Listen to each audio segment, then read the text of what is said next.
కొంతమందికి ఆశ ఉంది యేసయ్య బిడ్డలను తాకాలని. అప్పుడు అక్కడ ఉన్నవారు కొంతమంది ఏమనుకుంటున్నారు, తమ చిన్న బిడ్డలను ముట్టుకున్న వాళ్ళని కొందరు ఆయన యుద్ధకు వారిని తీసుకొని వచ్చిరి. అయితే శిష్యులు ఏం చేస్తున్నారంట, వారిని తీసుకొని వచ్చిన వారిని గద్దించిరి. ఏం చేస్తున్నారు? గట్టిగా చెప్పాలి అందరూ కూడా. ఏం చేస్తున్నారు? ఈరోజు చాలామంది దేవుని యొక్క రక్షణ అంటే, దేవుని యొక్క సమాధానం అంటే, దేవుని యొక్క విడుదల, స్వస్థత అంటే, దేవుని యొక్క ప్రేమ అంటే పెద్దవాళ్ళకేనేమో, యవనస్తులకేనేమో, వృద్ధులకి, పురుషులకి, స్త్రీలకేనేమో అని అనుకుంటారు. కానీ చిన్న బిడ్డలకు కూడా యేసయ్య స్పర్శ చాలా అవసరం అండి. ప్రైజ్ ది లార్డ్, హల్లెలూయా. యేసయ్య ప్రేమ చాలా అవసరం.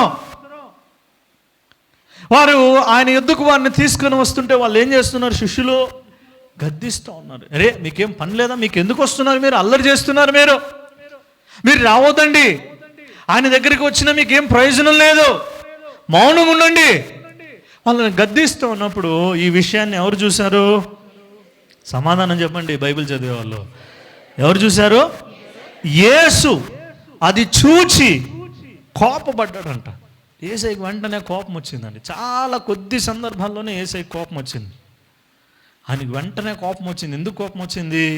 చిన్న బిడ్డల్ని ఆటంకపరుస్తున్నారు. అప్పుడు యేసయ్య వాళ్ళతో అంటున్నాడు, ఇదిగో చిన్న బిడ్డలను నా యొద్దకు రానియండి, వారిని ఆటంకపరచవద్దు, వారిని అడ్డుపరచవద్దు, దేవుని రాజ్యము ఇలాంటి వారిదే. చిన్న బిడ్డల వలె దేవుని రాజ్యమును అంగీకరింపని వాడో అందులో ఎంత మాత్రమును ప్రవేశింపడని మీతో నిశ్చయముగా చెప్పుకున్నానని చెప్పి ఆయన ఏం చేశాడు? ఆ బిడ్డలను ఎత్తుకొని కౌగిలించుకొని వారి మీద చేతులుంచి వారిని ఆశీర్వదించి వారిని ముద్దు పెట్టుకొని ఇంకా చాలా, ఒక్కసారి ఊహించండి ఆ పిల్లల హృదయాలు ఎంత గొప్ప ఆనందంతో నింపబడి ఉంటాయి. మనకు ఆనందం లేదు చాలామందికి, ఎందుకంటే ఇంకా మనం చాలామంది యేసయ్యకు దూరంగా ఉంటున్నాం. ఆయన మనల్ని తాకి, ఆయన మనల్ని హత్తుకుని, ఆయన మనల్ని ప్రేమించి, ఆయన మనల్ని ఆశీర్వదించి, ఆ యొక్క స్పెషల్ ఫీలింగ్ అనేది అది చాలా ప్రశస్తమైనది. ఆ ఆదరణ, ఆ ప్రేమ, ఆయన వాళ్ళని ప్రేమించి వాళ్ళతో అంటున్నాడు, ఇదిగో ఇలాంటి వారిది, ఇలాంటి మనస్సు ఉంటేనే మీరు దేవుని రాజ్యంలో ప్రవేశించే వారిగా ఉంటారని. ఈరోజు మనం చాలామంది పిల్లల్ని ఏం చేస్తున్నామంటే నిర్లక్ష్యం చేసేవారిగా ఉంటున్నాం. మీరు ఇంటికి వెళ్ళిన తర్వాత మీరు చదవండి, మత్తయి రాసిన సువార్త 18వ అధ్యాయము 1 నుంచి 6 వచనాలు అనుకుంటాను. ఇంటికి వెళ్ళిన తర్వాత మీరు చదవండి. ఇక్కడ యేసుక్రీస్తు చిన్నపిల్లల మధ్య ఏ రీతిగా ఆయన ఉంటున్నాడు. మొట్టమొదటిగా ఆయన ఏమంటున్నాడంటే, ఈ యొక్క చిన్న పిల్లల వంటి స్వభావాన్ని కలిగి ఉంటేనే, అనగా ఒక స్వచ్ఛమైన ప్రేమ, స్వచ్ఛమైన నమ్మకం, స్వచ్ఛమైన విశ్వాసం, అటువంటి నమ్మకాన్ని కలిగి ఉంటేనే మీరు దేవుని రాజ్యంలో ప్రవేశిస్తారని ఆయన అంటున్నాడు. రెండవదిగా ఏంటంటే, ఆయన 5వ వచనంలో పిల్లలను అంగీకరించి ఉన్నాడు. ఆయన పిల్లల్ని యాక్సెప్ట్ చేస్తూ ఉన్నాడు. ఆయన ఈ పిల్లల్ని ఎవరైతే అంగీకరిస్తున్నారో ఆయన ఏమంటున్నాడంటే, నన్ను అంగీకరించినట్టుగానే అన్నాడు. మూడవదిగా ఏంటంటే 6వ వచనంలో 18వ అధ్యాయంలో, ఈ పిల్లలను మీరు అవమానపరచకూడదు, చిన్న పిల్లల్ని మీరు అవమానపరచకూడదు. ఎందుకంటే పిల్లల్ని ఎప్పుడైతే తృణీకరిస్తున్నారో యేసయ్యకు చాలా దుఃఖం కలుగుతుందని ఆయన వారిని అంగీకరించాడు, వారిని ప్రేమించాడు. అంత మాత్రమే కాదు, కానీ మనం చదివినట్టుగా యేసయ్య ఏం చేశాడు? పిల్లల్ని ఆశీర్వదించాడు. మార్కు రాసిన సువార్తలో 10వ అధ్యాయం 16వ వచనంలో మనం చదివాం కదండి. ఆయన ఏం చేస్తున్నాడు? ఆ బిడ్డలను ఎత్తుకొని వారిని కౌగిలించుకొని వారి మీద చేతులుంచి దేవుడు వారిని ఏం చేస్తున్నాడంట? ఆశీర్వదిస్తున్నాడు. దైవజనంగా ఈరోజు మీ బిడ్డలందరికీ కూడా యేసయ్య చేసినట్టుగా మీరు చేయాలి. వారిని ప్రేమించాలి, వారిని ప్రార్థించాలి, వారిని హత్తుకొనాలి, వారిని దేవుని యొక్క మార్గంలో మీరు నడిపించేవారిగా ఉండాలి. సామెతల గ్రంథంలో 22వ అధ్యాయం 6వ వచనంలో మనం మొట్టమొదటిగా చెప్పినప్పుడు, బాలుడు నడవలసిన త్రోవను వాడు మీకు ఏం చేయాలంట? వాడికి మీరు నేర్పించండి. వాడికి ఇంకా పిల్లోడాయా, వాడికి ఇంకా 5 సంవత్సరాలే 6 సంవత్సరాలే, ఇప్పుడు వానికి క్రమశిక్షణలో పెట్టేదేమంత అవసరం లేదు.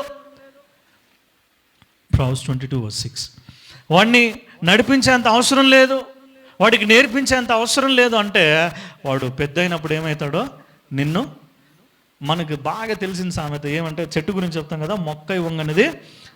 చెప్పండి తెలిసిన వాళ్ళందరూ గట్టిగా, ఏమంట? అది చిన్నగా ఉన్నప్పుడే బెండ్ కాలేదు, ఇప్పుడు పెద్ద అయినప్పుడు దాన్ని బెండ్ చేస్తాను, దాన్ని ఇరగొడతాను, దాన్ని బెండ్ అవ్వదు అది. ఈరోజు చాలామంది బిడ్డలు వారి తల్లిదండ్రులకి, వారి కుటుంబాల్లో తీరని ఆవేదన, దుఃఖాన్ని వారు కలిగిస్తూ ఉన్నారు.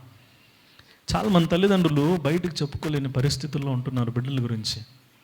ఎందుకంటే చిన్నప్పుడు అంతా కూడా బాగా గారాబం చేస్తారు. ఒకతే కూతురు అంటే వాళ్ళేమో నెత్తి మీద ఎక్కి టైం వచ్చినప్పుడు ఏం చేస్తారో పట్టుకొని షేక్ చేస్తారు అన్నమాట. దేవుని వాక్యం ఏమంటుంది, నీ బిడ్డలకు నువ్వేం చేయాలంట, బెత్తం వాడాలంట.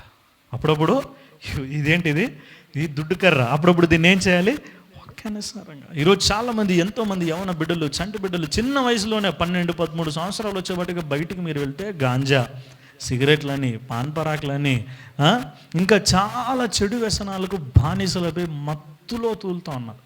ఈ లోకంలో ఉన్న చెడు అంతా కూడా వాళ్ళ జీవితాల్లోనికి తీసుకొని తల్లిదండ్రులు వాళ్ళ బిడ్డల గురించి వాళ్ళు బయట చెప్పుకోలేక లోపల కృంగిపోతున్నారు. చాలా మనోవేదన. దేవుని బిడ్డలుగా మన ప్రయత్నం ఏంటంటే వాక్యం అనే విత్తనాన్ని ఇట్లాగా చిన్నపిల్లల పరిచర్య ద్వారా వాళ్ళ హృదయాల్లో మనం విత్తుతూ ఉన్నాం. మనం విత్తినప్పుడు అది ఒక సమయం వస్తుంది. ఆ సమయం వచ్చినప్పుడు ఆ వాక్యం వాళ్ళ జీవితాల్లో ఏం చేస్తుంది, ఫలించేదిగా ఉంటుందండి. ఈరోజు ఎంతోమంది దేవుని సేవకుడుగా నేను చూడగలుగుతున్నాను. బయట ఎన్నో ప్రాంతాల్లో బయటికి వెళ్ళినప్పుడు బిడ్డల గురించి తల్లిదండ్రులు సమయం సరిపోదు మాట్లాడడానికి, అంత ఘోరమైన స్థితిలోనికి వారు వెళ్ళిపోతున్నారు. దేవుని బిడ్డలుగా ఆయన సంఘముగా దేవుడు మనకు ఒక అవకాశం ఇచ్చాడు. చిన్న వయసులోనే వాళ్ళని తీసుకుని వచ్చి దేవుని సన్నిధిలో వారిని పెంచి దేవుని వాక్యాన్ని వారికి ప్రకటించి దేవుని వాక్యములో నడిపించే జ్ఞానాన్ని దేవుడు మనకిచ్చాడు. మనం ఏం చేస్తున్నామంటే అతి ప్రేమ, అతి గారాభం. ఇంకేమో ప్రపంచంలో ఎవరికి బిడ్డలే లేరు, ఇంక ప్రపంచంలో ఎవరికి కూతుర్లు కొడుకులే లేరు, నాకే వీళ్ళకే ఉన్నట్టుగా ఫీల్ అయిపోయి, దైవ జనాంగమా, నేను ఎవరిని కించపరచడానికి మాటలు చెప్పడం లేదు, కానీ మీ హృదయంలో ఉన్న బాధ అది వింటూ ఉన్నప్పుడు చాలా తీవ్రంగా ఉంటున్నది. ఒక దైవ సేవకుడుగా దేవుని వాక్యాన్ని చదువుతూ ఉన్నప్పుడు, దేవుని వాక్యాన్ని ధ్యానం చేస్తున్నప్పుడు ఏసే అంటున్నాడు, ఇదిగో వారిని ఆటంకపరచదు, వారిని ఎదుగు రానియండి. మనం వారి కొరకు ప్రార్థన చేయాలి. కొన్ని కోట్ల మంది పిల్లలు ఈరోజు దేవుణ్ణి ఎరగకుండా ఈ లోకంలో వాళ్ళ జీవితాలు భ్రష్టత్వంలోనికి నడిపించుకుంటా ఉంటున్నారు. అర్థమవుతుందా అండి? 100, 1000, లక్షలు కాదు, ఎంతమంది, కొన్ని కోట్ల మంది పిల్లలు. సంఘముగా మీకు భారం లేదా? సంఘముగా మీకు బాధ్యత లేదా అండి? దేవుని యొక్క రక్షణ పొందుకొని ఉన్నావునో, దేవుని యొక్క రక్తంలో కడుగబడి ఉన్నాం. మొన్న ఒకసారి శిష్యుల గురించి మాట్లాడాను. ఏసేమన్నాడు, సర్వలోకానికి వెళ్ళి సర్వ సృష్టికి సువార్తను ప్రకటించండి, శిష్యులుగా తయారు చేయండి. ఈరోజు దేవుడు అనేకమైన అవకాశాలు ఇస్తున్నాడు. జనంగమా, ఈరోజు చాలామంది పరిచర్యని నిర్లక్ష్యంగా చూస్తున్నారు. నిర్లక్ష్యం చేయవద్దు. నీ చుట్టూ ఉన్న పిల్లల కొరకు ప్రార్థన చేయి. ఈ 3 రోజులు నీ సంఘములో జరిగే ఈ కార్యక్రమం ద్వారా దేవుడు నీకు ఒక అవకాశాన్ని కలిగిస్తున్నాడు. నీ చుట్టూ ఉన్న పిల్లల్ని దేవుని యొక్క రాజ్యంలోనికి నడిపించడానికి. హల్లెలూయా. వాళ్ళని చూసి నువ్వు తీర్పు తీర్చొద్దు. వీడు అల్లరోడు, వీడు చెడ్డోడు, వీడు అట్లా, వీడి. దేవుడు ఎవరిని పట్టుకుంటాడో తెలియదంటే. మీకు ఒకటి తెలుసా అండి, బెన్సన్ ఇడహౌస్ అనే ఒక వ్యక్తి 18వ శతాబ్దంలో నైజీరియా దేశంలో, ఈ ఆఫ్రికన్ కంట్రీస్ అంటేనే కరువు, తన కుటుంబంలో అప్పటికే అధికమైన సంఖ్య ఉన్నారు. ఈయన పుట్టుకతోనే మరణకరమైన రోగంతో పుట్టాడు. తండ్రి తల్లికి ఆదేశించాడు, వీడు నా ఇంట్లో ఉండకూడదు, ఈయన ఎత్తుకొని పోయి పడే. కోపంతో చెత్త కుప్పలో పడేశాడండి. రాత్రంతా వర్షం, పసిబిడ్డ తడిసిపోతూ ఉన్నాడు. మరణకరమైన రోగంతో జన్మించాడు. తన తల్లిదండ్రులు, తన కుటుంబం ఆయన తృణీకరిస్తాం. దైవజనాంగమా, ఆయన చిన్న వయసులోనే ఎప్పుడైతే యేసయ్యని తెలుసుకొని ఉన్నాడో, ఆయన దేవుని కొరకు ఒక గొప్ప ప్రవక్తగా దేశంలో జీవించాడండి. మరణకరమైన రోగంలో జన్మించిన వాడు ఆయన చేసిన పరిచర్యలో అనేక మందిని మరణించిన వారిని సజీవులుగా లేవనెత్తాడండి. Praise the lord. Hallelujah, hallelujah. మరణకరమైన రోగముతో తృణీకరించబడిన వాడు ఆయన పరిచర్యలో అనేకమైన అద్భుతాలు. ఆయన ఎముకలలో పరిశుద్ధాత్మ దేవుని అగ్ని మండుచు ఉంటున్నది. ఆయన జీవిత చరిత్రను గురించి ఒక పుస్తకం రాసినప్పుడు ఎముకలలో అగ్ని అనే ఒక టైటిల్ అన్నమాట. దేవుడు ఎవరిని ఎట్లా వాడుకుంటాడో తెలియదండి. మీ దేవుడు మిమ్మల్ని ప్రేమించిన కొలది పిల్లలందరినీ ప్రేమించండి. 3 రోజుల్లో వాళ్ళ ఎద్దుకు మీరు తీసుకున్నాను. ఇంకా చాలా విషయాలు ఉన్నాయి మీతో చెప్పాలంటే. దేవుని భారంగా మీరు ప్రార్థన చేయండి. దేవా, మీరు దర్శించాలి. ఈ 30 కోట్ల మందిలో ఎంతమందికి సాధ్యమైతే అంతమందికి మనం చేరడానికి దేవుడు మన పరిచర్యలకు, మన సంఘానికి, సంఘంలో ఉన్న యవన బిడ్డలకు, మరి ప్రతి ఒక్కరికి కూడా పరిశుద్ధాత్మ దేవుని దైవిక జ్ఞానాన్ని ఇవ్వాలి. నేను ఒకటే ప్రార్థన చేస్తుంటా, దేవా టీచర్స్ కానీ వాలంటీర్స్ కానీ ప్రతి ఒక్కరితో వారిలో నీ ఆత్మ నింపు. వారు ఒక్కొక్క పిల్లలతో ఒక్కొక్క వాక్యాన్ని వారు నేర్చుకుంటున్నప్పుడు, ఒక్కొక్క పాట పాడుతున్నప్పుడు, ఒక్కొక్క యాక్టివిటీ చేస్తున్నప్పుడు ప్రతి దాని ద్వారా కూడా వారు ఎవరి వైపు చూడాలి? యేసయ్య వైపు చూడాలి. మీరందరూ కూడా ప్రార్థన చేయండి. మీరందరూ కూడా పరిచర్యలో పాలి భాగస్తులు అవ్వండి. దేవుని పరిచర్య అనేది ఊరికినే జరిగేది కాదండి. ఎన్నో కోట్ల మంది ఉన్నారు. వాళ్ళందరినీ ఎప్పుడు మనం రీచ్ అవుతాం? ఇక్కడున్న ఒక 200 మంది 300 మందిని మనం రీచ్ అవ్వాలంటేనే తల్లకిందులు తపస్సు చేస్తా అంటే ఇంకెప్పుడు వాళ్ళందరినీ రీచ్ అయ్యేది? ప్రార్థన చేయాలండి. దర్శనం కలిగి ఉండాలి, భారం కలిగి ఉండాలి. దేవా, నా సంఘాన్ని నువ్వు నిలబెట్టి ఈ కడవరి దినాలలో అనేకమైన నశించిపోచున్న పిల్లలు, ఇదిగో చెడు వ్యసనాలకు బానిసలైన పిల్లలు మా సంఘము ద్వారా మేము వెళ్ళాలి, వారిని చేరుకోనాలి. మేము పాట పాడినా, వాక్యం చెప్పినా, మేము నాట్యం చేసినా, మేము పరిచర్య చేసినా వారి హృదయములు యేసు వైపు తెరవబడాలి అన్న ప్రార్థన జీవితాన్ని, భారాన్ని, మండుచున్న హృదయాన్ని మనం కలిగి ఉండాలి. హల్లెలూయా. అప్పుడు దేవుడు పరిచర్యను ఫలింపజేస్తాడు. ఎవరో సేవకుడు చేసుకుని పోతాడు, పాస్టర్ చేసుకొని పోతాడు, పాస్టర్మ చేసుకొని పోతాడు, ఇంకొక నలుగురు.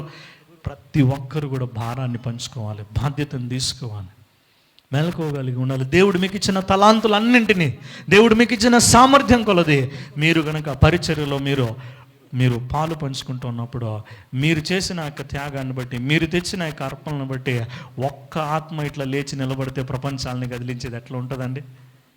వేల ఆత్మలు వద్దు, కోట్ల ఆత్మలు వద్దండి, వాటిని కదిలించేవాడు ఒక్కడు మన పరిచర్యలో లేస్తే. దైవజనంగా దేవుని కార్యాలను శ్రద్ధ చేయవద్దండి. దేవుడిచ్చిన సమయాన్ని, ఎంతో సమయం బయట మీరు వృధాగా మీ యొక్క వ్యక్తిగతమైన కార్యకలాపాలన్నిటికీ మీరు వెచ్చిస్తూ ఉంటారు. దేవుని పరిచర్య అంటే బిజీ అని చెప్పొద్దండి. ఎవరు ఎంతో వేస్ట్గా మీరు ధనాన్ని మీరు బయట పెడతా ఉంటారు. దేవుని పరిచర్యలో మీరు వెనకడుగు వేయదు. ఎందుకంటే నువ్వు దేవుని యొక్క రాజ్యము కట్టడానికి విత్తనాన్ని విత్తుతున్నావు. ప్రైజ్ లార్డ్, హల్లెలూయా. నేను ఈ పరిచర్య కొరకు ఈరోజు ఆరాధనలోకి వచ్చి ఒక 100 రూపాయలు నేను కానుకను విత్తుతానంటే దేని కొరకు? అది దేవుని యొక్క రాజ్యము కట్టబడ్డానికి నేను ఒక విత్తనాన్ని విత్తుతా ఉన్నాను. నువ్వు విత్తుతూ ఉన్నప్పుడు, దేవుని రాజ్యం కట్టబడుతున్నప్పుడు, అనేకమైన ఆత్మలు లేవనెత్తబడుతున్నప్పుడు దేవుడు ఆయన ఏమంటున్నాడు? ఆయన సన్నిధిలో ఉన్నప్పుడు వారి క్రియలు చొప్పున దేవుడు ఏం చేస్తున్నాడంటే వారికి బహుమానాన్ని ఇస్తున్నాం. దేవుడు తన ఇంకా అనేకమైన కిరీటాలు ఉన్నాయి, వాటన్నింటినీ కూడా దేవుడు నేను ధరింపజేస్తున్నాను. దేవుని కార్యాలను అలక్ష్యం చేసుకుని, ఒక దర్శనం లేకుండా, ఒక ఆలోచన లేకుండా ఏదో చేసుకుంటున్నారు, మేము చేసుకుంటూ పోతామంటే దెర్ ఈజ్ నో యూజ్. నీ భక్తికి, నీ ప్రార్థనకి ఎటువంటి ఫలితం ఉండదు. ఈ బిడ్డలందరినీ మనం చేరుకోనాలి. దేవుడు మనకు మార్గాన్ని తెరవాలని మనమందరం కూడా భారముతో ప్రార్థన చేయాలండి. ప్రైజ్ ది లార్డ్, హల్లెలూయా. ప్రార్థన చేయడం మాత్రమే కాదు, కానీ మీరు ఆ యొక్క పోస్టర్ పెట్టి ఒకసారి ఆ 3 డేస్లో కూడా దేవుడు మీకు ఇచ్చిన తలాంతుల కొలది మీరు ఏదైతే చేయగలుగుతున్నారో మీరందరూ వచ్చి పరిచర్యలో ఏం చేయాలా? పాలే భాగస్తులుగా ఉండాలి. మనం ఒక్కరిని కాదు చేరుకునేది, ఒక్కరిని కాదు మనం చేరుకునేది. మనం ఎట్లా ఉండాలి? ఇక్కడి నుంచి 100, 1000, లక్షలు కాదు, ఎట్లా ఉండాలా? కోట్లలో ఉండాలా. ప్రైజ్ ది లార్డ్, హల్లెలూయా. అట్లా అయితేనే ఇన్ని కోట్ల మందిని మనం చేరుకోగలుగుతాం. ఏది మా సంఘంలో 2 చాలు, మా సంఘంలో ఒక 3 చాలు, మా పాస్టర్కి ఏం పని లేదు, మాట ఎత్తితే 1000 మంది అంటాడు. మన పిల్లలు అనుకుంటూ ఉంటారు, నేను మాట ఎత్తితే 1000 మంది అంటాడు, ఏదైనా చేయాలి. మనం అట్లా రీచ్ అవుతేనే దైవ జనాంగమా అనేక మందిని మనం చేరుకొనగలం. ఇంకా ఈ రోజుకి కూడా ఎంతోమంది పిల్లలు యేసయ్య మాటని వినని వారు ఉన్నారు. ఈ సమయంలో నువ్వు ప్రార్థన చేయి, మోకరించి, దేవా నీ మాట వారికి వినిపించబడాలి. ప్రైజ్ ది లార్డ్, హల్లెలూయా. ఆ వినిపించబడే ప్రక్రియలో నేను నీ సాధనముగా ఉపయోగపడ, నేను చేసే ప్రతి పరిచర్య, నేను విత్తే ప్రతి విత్తనము కూడా ఈ భూలోకములో నీ పరలోక రాజ్యము కట్టబడాలి అని మనం ప్రార్థన చేద్దాం. కళ్ళు మూసుకునే ప్రార్థనలో కొద్ది సమయము, దేవా మా సంఘంలో జరిగే ప్రతి పరిచర్యను మీ వద్దకు మేము తీసుకుని వస్తున్నాం తండ్రి.